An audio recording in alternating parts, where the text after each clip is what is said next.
तो हमने fast API की कोर फंक्शनैलिटीज़ का मॉड्यूल स्टार्ट कर लिया था और पिछली वीडियो में हमने देखा था कि पाथ पैरामीटर्स क्या होते हैं, कैसे वर्क करते हैं, आप कैसे यूज़ कर सकते हैं उनको और उन पे आप कंस्ट्रेंट्स कैसे अप्लाई कर सकते हो।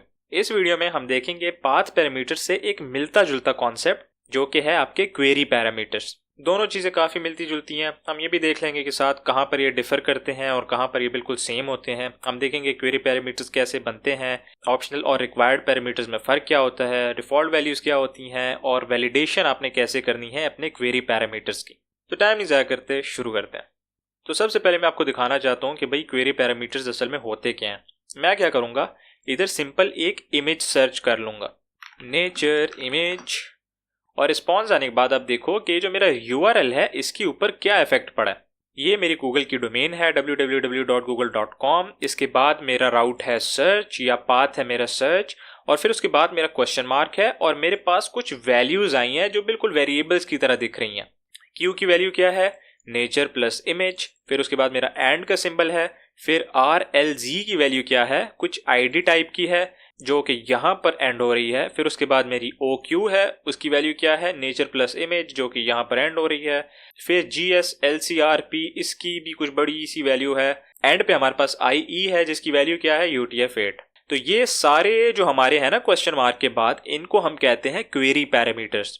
ये आपको क्या अलाउ करते हैं, उसी तरह जैसे पाथ पैरामीटर में आपको स्पेसिफिक वैल्यू दे सकते हो जिसकी बेस पे आप डाटा को आइडेंटिफाई करना चाहते हो या फिल्टर करना चाहते हो, तो ये भी बिल्कुल वही होता है। आप वेरिएबल नेम्स डिफाइन कर सकते हो, उनको स्पेसिफिक वैल्यू दे सकते हो और उसकी बेस पे अपने डाटा को या तो फिल्टर कर सकते हो या तो आइडेंटिफाई कर सकते हो। जैसे अगर आप एक ई-कॉमर्स ऐप बना रहे हो, उसके अंदर ना आप कुछ प्रोडक्ट सर्च करना चाह रहे हो, तो उसके ऊपर आप फिल्टर्स अप्लाई कर सकते हो कि भाई यूजर ने क्या प्रोडक्ट सर्च किया, उसने मैक्स प्राइस क्या सेट की, उसने मिनिमम प्राइस क्या सेट की, उसकी प्राइस रेंज क्या है। इस तरह की आप काफ़ी सारी चीज़ें जो हैं क्वेरी पैरामीटर्स में पास कर सकते हो। मज़े की बात यह है कि ये सारी चीज़ें आप पाथ पैरामीटर में भी कर सकते हो, लेकिन क्वेरी पैरामीटर्स जो है कह लें कि थोड़ा सा आसान है और थोड़ा नेचुरल लगता है जब आप पाथ के अंदर इसको ऐड कर रहे होते हो। तो आपने ये तो देख लिया कि भाई आपने क्वेरी पैरामीटर्स को अपने पाथ के अंदर या URL के अंदर पास कैसे करना होता है। अब हम देख लेते हैं कि आपने अपने कोड के अंदर इनकी वैल्यूज को एक्सेस कैसे करना होता है अपने वेरिएबल्स के अंदर। तो मैं अपने कोड के अंदर आ जाऊंगा, इधर मैं इसको फिलहाल के लिए किल करूंगा अपने टर्मिनल को, और एक न्यू फोल्डर के अंदर एक main.py की फाइल बनाऊंगा जिसके अंदर मैं आज का अपना सारा कोड लिखूंगा। मैं साथ साथ सारा कोड गिटअप के ऊपर भी अपलोड कर रहा हूँ, तो अगर आप साथ साथ उधर भी देखना चाहते हो तो मैं गिटअप का लिंक दे दूंगा, आप उधर से भी देखते जाना।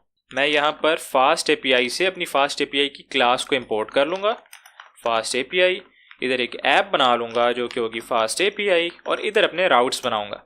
तो आपने अपने क्वेरी पैरामीटर्स को कैसे बनाना है, बहुत ही ज़्यादा आसान है, कुछ भी नया सीखने की ज़रूरत नहीं है। मैं इधर एक सिंपल राउट बना लूँगा, app.get का डेकोरेटर यूज़ करूँगा, इसको पाथ दे दूँगा। पाथ क्या होगा, हमारे यूज़र्स। और मैं क्या चाहता हूँ, यहाँ पर ना कुछ पैरामीटर्स हों जिसकी बेस पे मैं यूज़र्स को फिल्टर करूँ। यानी ये वाला जो मेरा पाथ है /यूज़र्स का, ये मुझे सारे यूज़र्स का डाटा देगा, लेकिन सारे यूज़र्स में ना मैं फिल्टर्स भी अप्लाई कर सकता हूँ। तो वो फिल्टर्स मैं कैसे अप्लाई करूँगा, क्वेरी पैरामीटर्स के थ्रू। मैं इधर इसको एक कॉल बैक फंक्शन दे दूंगा जो कि होगा fetch users, या कुछ भी नाम दे देना इसको। ये डाटा रिटर्न करेगा हमें JSON फॉर्म में, जो कि होगी एक डिक्शनरी। इधर मैं चाहता हूँ ना कि मेरे पास क्वेरी पैरामीटर्स हों। अब इधर ना मुझे पता होना चाहिए कि मेरे पास कौन कौन से क्वेरी पैरामीटर्स आएंगे। उसमें मैं कुछ को ऑप्शनल कर सकता हूँ, कुछ को रिक्वायर्ड बना सकता हूँ, जो मेरी मर्जी होगी मैं उस तरह करूँगा। जैसे कि इधर मैं चाहता हूँ कि भाई मेरे सारे यूजर्स फैच हों, लेकिन क्वेरी पैरामीटर क्या है कि एक स्पेसिफिक एज हो, उस एज के यूजर्स फैच हों।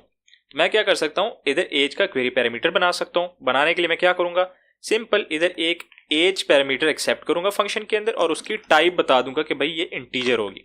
अब मैं क्या करूँगा, मैं इधर अपने डाटा को रिटर्न कर दूंगा डिक्शनरी में, और मैं इसको रन कर लूँगा। रन कैसे करूँगा, cd क्वेरी पैरामीटर्स, मैं अपने फोल्डर के अंदर चेंज कर लूँगा अपनी डायरेक्टरी को, और यहाँ यूज़ करूँगा अपना कमांड uvcon का। मेन के अंदर मेरी ऐप है और हॉट रिलोडिंग को इनेबल कर दो। मैं अपने ब्राउज़र के अंदर जाऊँगा और अपने पाथ को ओपन कर लूँगा, लोकल होस्ट और 8000। तो ये मेरा पाथ है। इधर मैंने अपने यूज़र्स वाले पाथ को विजिट करना है, और यहाँ पर मैंने कोई एज इसको देनी है। एज मैं कैसे दूंगा, स्लैश के बजाय मैं यहाँ पर यूज़ करूँगा क्वेश्चन मार्क, और इसको बता दूंगा कि भाई एज क्या होनी चाहिए, वो 10 होनी चाहिए। मैं एंटर दबाऊंगा तो ये देखें मेरी एज इधर आ गई। सिंपल आपने ये करना था कि भाई आपने क्या करना था, आपको पता होना चाहिए था कि आपके पैरामीटर्स क्या क्या होंगे, इधर आपने उनके वेरिएबल्स को पास कर देना। अब अगर इधर मैं चाहता हूं कि भाई वो वाले यूजर्स फेच करो जो एक स्पेसिफिक डेट के बाद बने हैं, तो उसके लिए मैं अकाउंट एज का एक पैरामीटर बना सकता हूं, वो भी एक इंटीजर या फ्लोट होगा जो कि मुझे एक टाइम स्टैम्प देगा, और फिर मैं उसको भी इधर ऐड कर सकता हूं। उसके लिए मैं क्या करूंगा, एज इक्वल टू 10 के बाद एक एंड का सिंबल यूज करूंगा और इसको बता दूंगा अकाउंट एज इक्वल टू कुछ भी दे देंगे इसको, तो ये मेरा अकाउंट एज हो जाएगा। इधर अभी नजर नहीं आया, मैं क्या करूंगा, इधर उसको ऐड भी कर दूंगा। अकाउंट एज को मैंने ऐड करना है, अकाउंट एज, और इसकी वैल्यू क्या है, अकाउंट एज। इसको सेव करूंगा, दोबारा रन करूंगा, तो ये देखिए इसकी अकाउंट एज भी इधर आ गई। लेकिन क्या होगा कि अगर मैं इसको कोई एक स्पेसिफिक पैरामीटर ना दूं, मैंने उधर डिफाइन किया लेकिन मैं इसको इधर दूं ही ना, तो इस केस में मेरे पास आ जाएगा एरर कि भाई आपके एक पैरामीटर था जो कि रिक्वायर्ड था, वो आपने दिया ही नहीं। कौन सा पैरामीटर था वो, अकाउंट एज का, अकाउंट एज का पैरामीटर था, और वो आपका मिसिंग है, तो वो मुझे दे दो, फिर आपका ये सही चल जाएगा। तो इधर मैं चाहता हूं कि भाई अगर यूजर अकाउंट एज एंटर ना करे तो फिर भी ये चल जाए, ये मुझे एरर ना दे। उसके लिए मैं क्या कर सकता हूं, ऑप्शनल पैरामीटर्स का यूज कर सकता हूं, यानी ऑप्शनल क्वेरी पैरामीटर्स का। वो कैसे वर्क करेगा, आपके जहन में आ रहा होगा कि यार इसको ना इधर कोई डिफॉल्ट वैल्यू दे देते हैं, जैसे कि मैंने इसको इधर डिफॉल्ट वैल्यू दे दी 1000, तो इससे ये चल जाना चाहिए। मैं क्या करता हूं, इसको इधर ये करके सेव करके दोबारा रन करता हूं, तो ये देखें ये चल गया। तो यानी आपने अगर अपने किसी भी क्वेरी पैरामीटर को ऑप्शनल बनाना हो तो सिंपल आपने क्या करना है, उसके लिए कोई डिफॉल्ट वैल्यू यूज कर लेनी है। अब ये 1000 के बजाय नन भी हो सकती है, कुछ भी हो सकती है, जो भी आप देना चाहो इसको वैल्यू दे सकते हो इधर डिफॉल्ट में। और एक और मजे की बात ये कि आप ना क्वेरी पैरामीटर्स को पाथ पैरामीटर्स के साथ भी यूज कर सकते हो। जैसे मैं क्या करता हूँ, इधर एक नया पाथ बना लेता हूँ जो कि मुझे यूजर्स का डाटा देगा। यूजर्स का क्या डाटा देगा, ये ना मेरे से यूजर की एक आईडी लेगा और उसकी मुझे पोस्ट देगा। तो मैं क्या कर सकता हूँ, यूजर आईडी इधर पाथ पैरामीटर यूज करूंगा, पोस्ट्स मैंने फेच करनी है, इधर मैं क्वेरी पैरामीटर्स का यूज कर लूंगा। मैं इसको एक फंक्शन दे दूंगा फेच पोस्ट्स का, और इधर मैं अब कमाल दिखाऊंगा अपने पाथ पैरामीटर्स का क्वेरी पैरामीटर्स के साथ।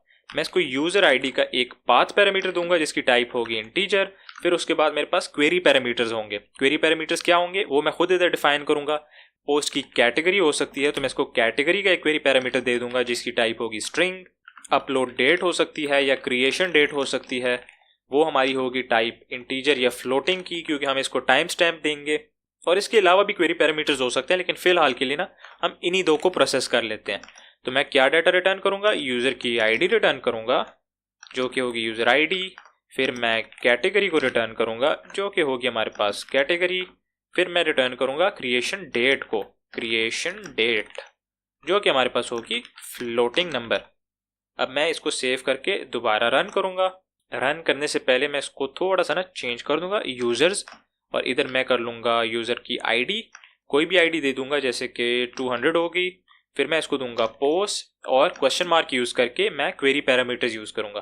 क्वेरी पैरामीटर्स मेरे क्या है, मेरी कैटेगरी और क्रिएशन डेट, तो मैं इसको दे दूंगा कैटेगरी इक्वल टू कस्टम या कुछ भी दे सकते हो आप। फिर मैं %% का यूज करूंगा अपने क्वेरी पैरामीटर्स को दूसरे से अलग करने के लिए, इसको क्रिएशन डेट दूंगा जो कि इक्वल टू होगी 1000 के या कुछ भी हो सकती है। तो इधर मेरे पास एक एरर आ गया, मैं देखूंगा कि मेरे पास एरर क्यों आया। मेरे पास कुछ एरर आया, एरर क्या है, तो मेरे पास कुछ एरर आया है। मैं अपने कोड को दोबारा देख लेता हूं कि मेरे पास क्या एरर आया। तो अच्छा, यहाँ पर मैं क्रिएशन डेट में ना टाइप रिटर्न कर रहा हूँ, मुझे क्रिएशन डेट रिटर्न करनी थी। मैं इसको दोबारा सेव करके रन करूंगा, तो अब की बार ये चल गया है। देखिए मेरे पास यूजर आईडी आ गई, कैटेगरी आ गई कस्टम, और क्रिएशन डेट आ गई। तो इस तरह आप अपने पाथ पैरामीटर्स को यूज कर सकते हो अलॉन्ग विद क्वेरी पैरामीटर्स। और मैं क्या करता हूँ, आपको ना जाके डॉक्यूमेंटेशन भी दिखाता हूँ कि भाई डॉक्यूमेंटेशन पे क्या इफेक्ट पड़ा है अभी तक। मैं इसको थोड़ा सा जूम आउट करूंगा, बल्कि थोड़ा सा ना इसको बढ़ा लूंगा। तो मेरे पास फेच पोस्ट था, यहाँ पर देखिए पाथ पैरामीटर्स मेरे पास अलहदा से आ रहे हैं और क्वेरी पैरामीटर्स मेरे पास अलहदा से आ रहे हैं। यूजर आईडी भी रिक्वायर्ड है, कैटेगरी भी रिक्वायर्ड है और क्रिएशन डेट भी रिक्वायर्ड है। आप इसमें से जिसको भी चाहे ऑप्शनल भी बना सकते हैं, वो आपकी अपनी मर्जी है बिल्कुल। तो इस तरह वर्क करते हैं आपके क्वेरी पैरामीटर्स अलॉन्ग विद आपके पाथ पैरामीटर्स। और इधर भी अगर आप चाहते हो कि आपके क्वेरी पैरामीटर के बारे में आपको इसको कुछ इन्फॉर्मेशन दे सको, जैसे इसका टाइटल हो गया, डिस्क्रिप्शन हो गया, तो पाथ पैरामीटर के लिए आप पाथ का यूज करते हो। क्वेरी पैरामीटर के लिए आप क्वेरी का यूज़ करोगे। उसी तरह जैसे आपका क्वेरी पैरामीटर है, आप इसको एक डिफ़ॉल्ट वैल्यू दे दोगे जो कि एक ऑब्जेक्ट होगा क्वेरी का। इसको आपने एलिप्सिस दे देने हैं ताकि इसको पता हो कि भाई ये रिक्वायर्ड है। फिर इसके बाद आप इसको काफ़ी सारी चीज़ें दे सकते हो। उसी तरह आप इसके ऊपर भी कंस्ट्रेंट्स अप्लाई कर सकते हो, जैसे कि मैक्स लेंथ हो गया, मिनिमम लेंथ हो गया, लेस देन हो गया, ग्रेटर देन इक्वल टू हो गया। जो भी कंस्ट्रेंट आपने अप्लाई करने हैं वो इसके ऊपर भी अप्लाई हो जाएंगे जैसे आप पाथ पैरामीटर के ऊपर अप्लाई करते थे। सिंपल फर्क क्या है कि एक क्वेश्चन मार्क के बाद आएगा और एक आएगा आपका पाथ के अंदर, ब्रेसेस के अंदर, इस तरह। बस आपने जहन में रखना है कि भाई एक के लिए ऑब्जेक्ट यूज होगा क्वेरी का, एक के लिए ऑब्जेक्ट यूज होगा पाथ का। इन दोनों क्लासेस का यूज करके आप इनके बारे में इंफॉर्मेशन सेट कर सकते हो और उससे क्या होगा, इधर आपकी इंफॉर्मेशन चेंज हो जाएगी, डॉक्यूमेंटेशन आपकी अपडेट हो जाएगी। तो हमने देख लिया कि भाई आपने क्वेरी पैरामीटर्स बनाने कैसे हैं, ये कैसे होते हैं, पाथ पैरामीटर्स और इनमें फ़र्क क्या होता है, और आपने किस तरह इसकी वैलिडेशन और इसके ऊपर कंस्ट्रेंट्स अप्लाई करने हैं। मैं बार बार ये आपको नहीं दिखाऊंगा कि कंस्ट्रेंट्स आपने किस तरह अप्लाई करने हैं, क्योंकि बिल्कुल सिमिलर प्रोसेस है, कुछ भी थोड़ा भी फ़र्क नहीं है। बस फ़र्क क्या है कि इनकी क्लास जो है वो डिफरेंट है। तो उम्मीद है आपने इस वीडियो में भी कुछ ना कुछ नया सीखा होगा। अगर कुछ आपको समझ नहीं आ रही तो आप मेरा डिस्कॉर्ड सर्वर ज्वाइन कर लो। उधर अगर आपने कुछ पूछना हो तो आप पूछ सकते हो और मैं कोशिश करूंगा आपको जल्द से जल्द जवाब दूं। तो मिलते हैं अगली वीडियो में, तब तक के लिए learn simple and right simple.